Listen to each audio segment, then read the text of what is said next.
Hey guys, this is Koreanese speaking. I'm a level 18 Lieutenant Colonel, and I would like to make some videos, like a tutorial, to help a lot of new players that's coming in, especially after the Christmas sale. Now, I'm not going to be talking about SMGs, carbines, and the storm rifle, because personally I do not like them. Some people do like them, so it's a personal preference thing.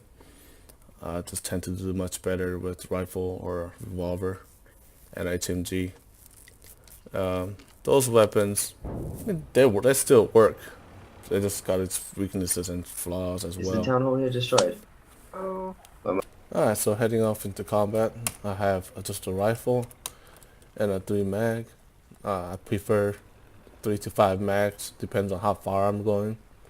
And since the enemy is very close to us, I'm gonna just take 3 mags.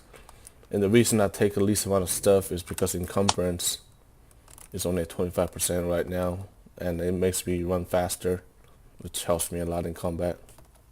So with the rifle, there's 3 distinctive style you can play. First one, you can always get a Foxhole and fight, which gives you a bonus in accuracy, and it gives you pretty much invincibility until the Foxhole goes down, or somebody gasses you out. Or you can just go prone right when you see an enemy, or you can play very sporadic movements by using cover.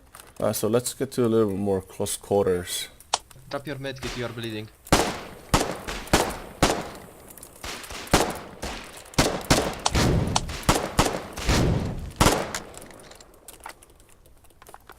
So I moved around quite a lot, left and right, and tried to make the enemy miss while I keep firing shots every time it's ready to shoot.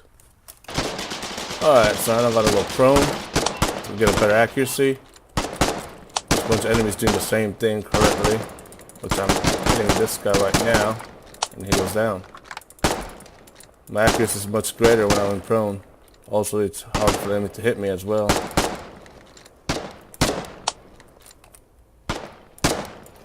I also make sure to finish the enemy off so that they can't get revived by the enemy medics.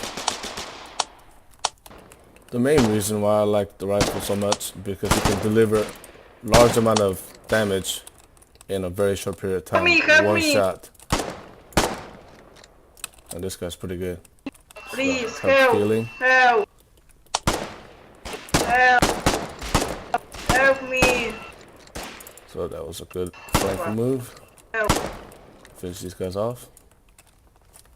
Let's talk about aiming. There's actually aiming in this game, believe it or not. It's not just point and shoot.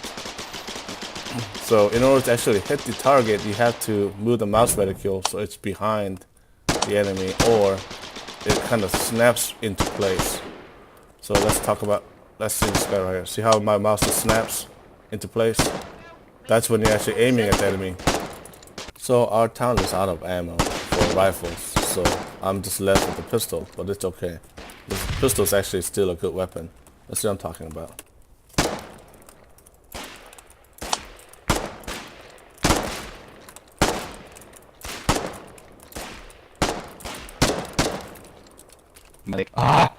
Now there are some downside with the pistol. Is mainly that's because of the range. It is, even at this range, I can't really do any damage to an enemy unless I fight a rifle. So me taking pot shots at him at this range will not do anything, so you have to get very close. Let's talk about revolvers here. Revolvers are pretty much like a rifle, just with 6 rounds, and it's just like 2 shots to kill an enemy. They're actually very useful for class like a medic or someone who's carrying an RPG, for example.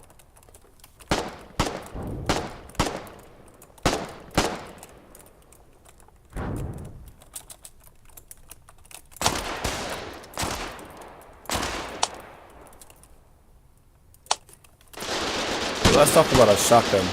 Shotgun is an ultimate close range weapon. If you're within this distance of an enemy, there's high chance that you're going to win, because it is very hard to miss and it does tons of damage, even to groups of 3 people. So use your shotgun well, especially at nighttime like this where visibility is limited, so you can approach your target very quickly and close. Alright, so let's talk about a heavy machine gun, HMG. This weapon uses 12.7 millimeter. So I'm just reiterating that because some people do get it with 14, which is for FMGs or gunboat ammo. So the icons are fairly similar. So make sure you have a 12.7 millimeter ammo for this weapon. This weapon is very effective, defensive, offensive against enemy half-track. It's a very versatile weapon. It is, however, it's heavy. At the same time, when you have it deployed, you cannot move around so easily.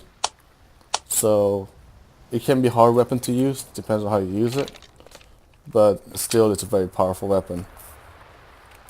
So here are 2 enemy foxholes that is just deactivated because the town hall is down.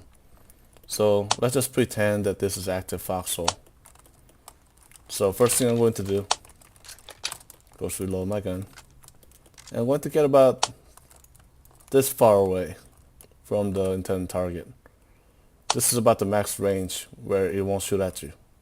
So best thing to do when there's no infantry around, enemy infantry to harass you, is go prone. It gives you the best accuracy. And I'm just going to shoot away, fire away. Well, this is my second magazine. It usually takes about 2 1/4 mag to destroy the foxhole. This one's a little quicker. Another way to use a machine gun is from that foxhole. It gives you much better accuracy. Plus, you're practically invincible. The closer you are, the more bullets you're going to hit, which inflicts more damage as well. Now, keep in mind, a building such as a pillbox is going to be very tough to take out with a heavy machine gun. So it's not even worth it to try to shoot at it unless it's very low health. So here's some enemies on the bridge. Now the best thing you can do in a situation like this is just go crouch. Because when you go prone, you do not have enough time to get back up if somebody throws frags at you. And if you're crouched, you're much faster to move around as well. Alright, so let's get straight into destroying enemy foxholes. There are multiple ways you can do this. You can either use a HMG, you can use smoke and HE, or you can use a suppression method. And I'm gonna show you the suppression method first. So I see an enemy foxhole over there, and I'm about at the maximum range right now. So from here, either I'm gonna go prone, which I can't right now. I'm gonna go crouch, and I'm still just gonna shoot at it. I'm gonna keep shooting at it until I shot about 3 magazines of rifle rounds into it. And that's when the enemy foxhole starts to slow down the rate of fire. Now once you shot about 3 magazines of rifle rounds into the foxhole, its rate of fire is slow enough where it can run in with an HE grenade and still not get shot.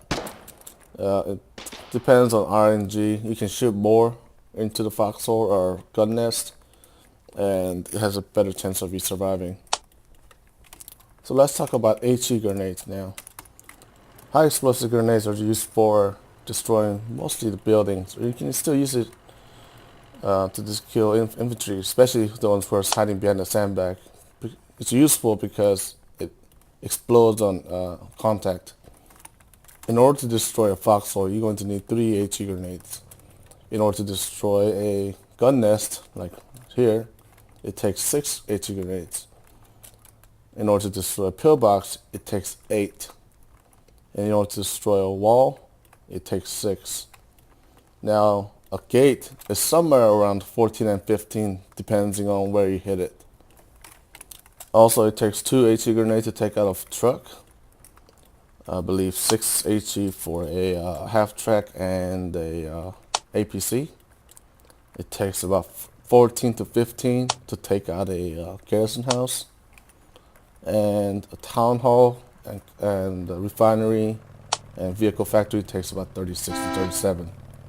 One of the things you have to watch about is when you're throwing a grenade around corners, especially workshops and weapon factories.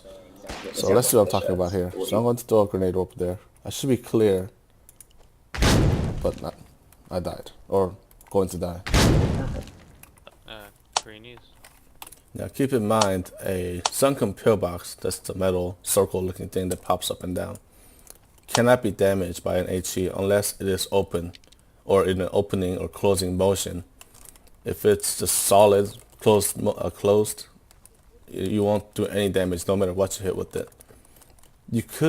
You are doing damage, but the fact is you're going to need, I believe, more than 100 HE to take it out if it's in close position. You can still destroy it, but it'll just take awful amount of resources to just destroy one sunken pillbox. If you're to hit it while it's in open position, it only takes 5 to destroy. Now sunken pillbox can be tricky sometimes because you have to say if this is an enemy and I'm behind it, it's ideal to go in front of it, get opened up, and then throw HE from behind it. So let's talk about HE grenades and using smoke. So smoke grenade will give you cover. So if you threw a smoke and you stand in the middle of the smoke, you will not be seen by the enemy, which is very useful to throw HE grenades, especially at the front lines. Okay, so I see enemy Foxhole up there, and luckily it's very dark right now, so I can get very close. Now let's just say it stays, and maximum range for a Foxhole is going to be about this distance right here. So I'm going to stand right here. Now I'm going to throw a smoke about halfway distance. This is very helpful because it covers from where you're throwing the HE grenade. Now, as long as the HE grenade disappears from my sight, I'm going to run in and I'm going to throw 3 of my HEs, which is enough to take out a Foxhole. And you run out. Some people like to throw the HE grenade at the target. However, if you do this, sometimes it doesn't work. And also, if there's another Foxhole next to the one you're targeting, it can still shoot you because you will not be covered by the smoke. Now you can do this to pillboxes, gun nests. Only thing that doesn't really work on is a sunken pillbox, the metal circle looking thing that pops up and down. The reason being is if you do it right, the sunken pillbox cannot see you, therefore it will not pop up. Therefore you can't do any damage to it. So sunken pillbox, it has some ways you can destroy, but most common way to destroy a sunken pillbox is HMG or a RPG or any vehicles like half-track and APCs. So here's a good example. These things are popping up and down, so I'm going to throw HE grenade at it, which will actually do actual damage to it. So let's talk about frag grenades. Frag grenades are very useful in terms of its use. You can either use it with the grenade launcher, increase your range. Only problem with that is you cannot cook your grenades. So let's see what I'm talking about here. Now I'm going to throw a grenade without cooking. As you can see, it takes quite a while for it to explode. Now let's see if I can do some cooking and make it explode much quicker. So I'm holding the left trigger down, and then I let go, and explode it in midair. So it's up to you to decide exactly how long you want to cook the grenades. Frag grenades are very useful for clearing any positions such as sandbagging placements or a builder that's trying to build. You need to stop them from far away, especially with the grenade launcher. Alright, so let's talk about a grenade launcher. Grenade launchers allow you to throw the frags much farther than what you can normally throw. So first thing I'm going to do is I'm going to equip the grenade launcher. Next thing I'm going to do is equip the grenade. Now from a safe distance, you want to press F. It's going to bring the frag grenade option. You're going to have to reload it, which takes quite a while. And when it's reloaded, you can fire. And that was a terrible frag. I don't usually use this very much. And reload again and fire again. Alright, let's talk about cover. As you can see, this is actually a cover that I'm using, so I'm not getting shot by this Foxhole in front of me. At some point, if you were to move around a little bit, such as right around here, I'm out of the cover, which Foxhole can't hit me. So be very careful of what kind of cover you're using, because all the covers varies by height, and you can use some better than others, like such as sandbags. So as you can see, sandbag you can shoot from standing up or go crouch. However, you cannot shoot while you're prone because it's blocked. Sandbags can be very useful, or they can be harmful depending on how your builders place them, because it can also give the enemy a cover and they're going to use it against you, so you have to build it so that it only benefits your team. Now let's talk about a I'm not bandage. driving anywhere at the moment. Bandage is probably one of the most underused item in the game, because nobody really cares about them. They just count on the medics with the med kits to save them. Alright, so I just got shot and I'm bleeding. So I have my bandage equipped. I'm going to use it and it stop bleeding. This is very useful when you're doing solos behind enemy lines or whatnot, when you don't have any people to help you out. Alright, so thanks for tuning in, and I tried to make this video short and crisp as possible, and I'll be talking about building and etc. on my next video. If you got any questions, just find me on Discord, Koreanese, same name. I usually hang around Hangout channel. Okay, what do we got? What do we got? Thank you All right, very everyone much. here. All right, hold on.